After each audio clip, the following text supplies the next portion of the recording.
Brad Williams, XL Prime.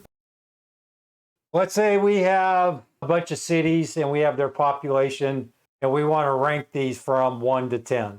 It's easy to do. We can use the rank function. The way it works is we have to reference a number, and that would be 1 through 10.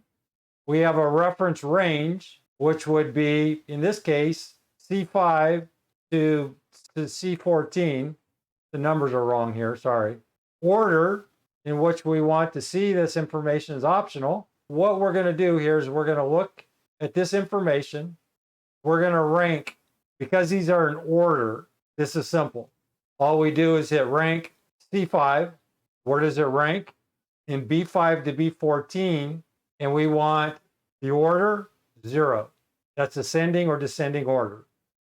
Let's just put some random numbers here. 6, 3. We're going to go data. We're just going to data sort A. I just randomize this information. What we have here is this population in different order.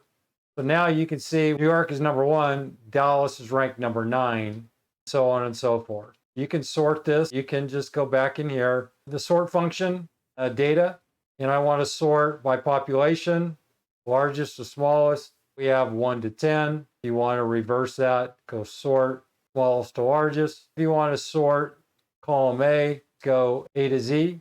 You can use the rank or you can use the sort. Brad Williams, XL Prime. Thanks for watching.